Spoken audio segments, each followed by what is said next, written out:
Tradingdan pul topishni istagan odam bozorni tahlil qilishni va unga to'g'ri baho berishni o'rganishi lozim.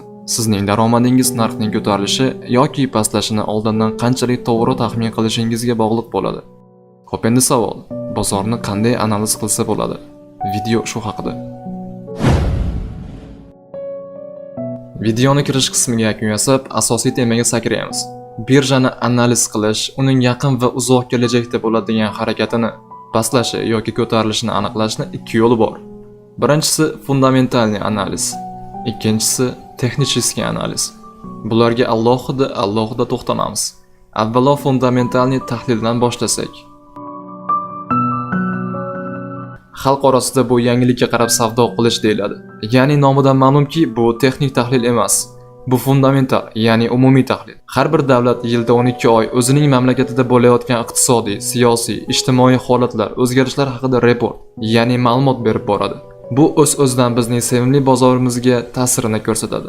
Bundan tashqari, rivojlangan mamlakatlarning bir-biri bilan bo'layotgan munosabatlari, globallashuv, dunyoning siyosiy kayfiyati ham bozorga bevosita ta'siri ulkandir.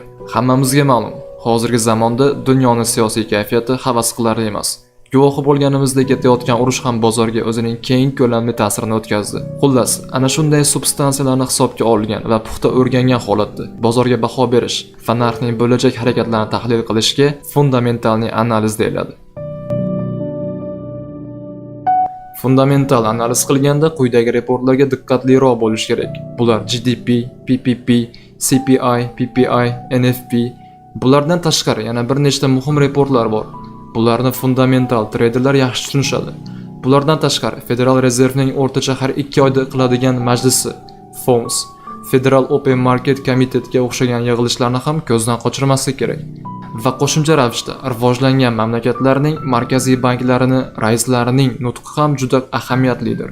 Yuqorida keltirilgan iqtisodiy ko'rsatkichlarga to'xtalsak, savol bo'lmasligi uchun. GDP, Gross Domestic Product. Bu inglizcha termin bo'lib, o'zbek tiliga yalpi ichki mahsulot bo'lib tarjima qilinadi. Yalpi ichki mahsulot bu ma'lum bir vaqt ichida mamlakat chegaralarida ishlab chiqarilgan barcha tayyor mahsulotlar va xizmatlarning umumiy pul yoki bozor qiymati.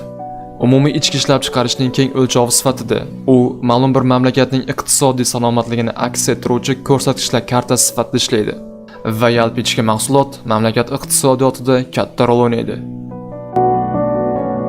CPI, Consumer Price Index va PPI, Producer Price Index, ikkisi ham bir-biriga juda ham o'xshash narsa hisoblanib, inflyatsiya darajasini ko'rsatadi. Bular bozorning harakatlarida muhim rol o'ynaydi va bularga doir report chiqqan payt bozor faolligi oshadi.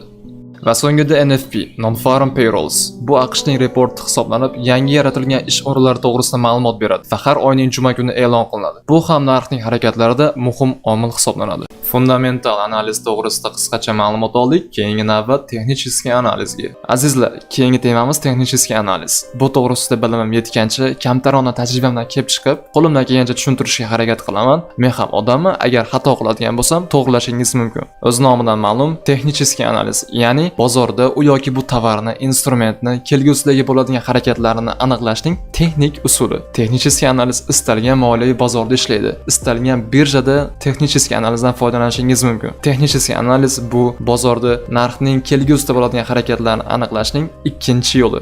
Ya'ni fundamentalniy analiz bu birinchi yo'l bo'lgan bo'lsa, texnicheskiy analiz bu ikkinchi va keng yoyilgan va keng tarqalgan yo'li. Sizlarni ishontirib aytishim mumkinki, texnicheskiy analiz juda ham murakkab va keng narsa. Texnicheskiy analiz prosta YouTube'da qo'shtirnoq ichidagi traderlar aytayotgandek shunchaki pastga bitta chiziq chizib, mana shu поддержка tepaga bitta chiziq chizib, mana bu сопротивление bo'ldi. Texnicheskiy analiz shu degan narsa emas. Uni turi, ichidagi analizning uslublari juda ham xilma-xil. Price action, свечной analiz, trendlovoy liniyalar, patternlar va undan tashqari volnovoy analizlar bor, breakoutlar bor. Xullas do'stlar, talab va taklif qisqa qilib aytadigan bo'lsa, bu 1 soat yoki 2 soatda o'rganib oladigan narsa emas. 1 kun yoki 2 kunda o'rganib oladigan narsa emas. Bu sizdan oylarda, yillarda talab qilishi mumkin. Va hammasi amaliyotda tajriba orqasidan keladigan narsa. Inglizlar aytgandek practice makes perfect. Tajriba o'zini ishini qiladi. Tarjima qila olmadim, lekin practice makes perfect degan maqol bekorga emas. Hammasi faqat amaliyot orqasidan keladi. Hammasi qilinadigan son-sanoqsiz xatolar orqasidan keladi. Sizlar mana bunday rasmlar juda ham ko'p ko'rgan bo'lsangiz kerak.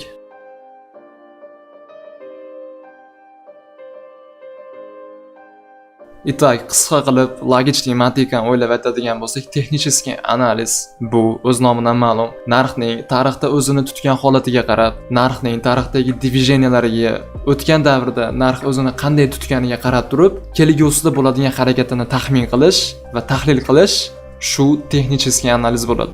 Videoga mana shu yerda yakun yasayman. Videomiz qanday qilib bozorda analiz qilish to'g'risida emas.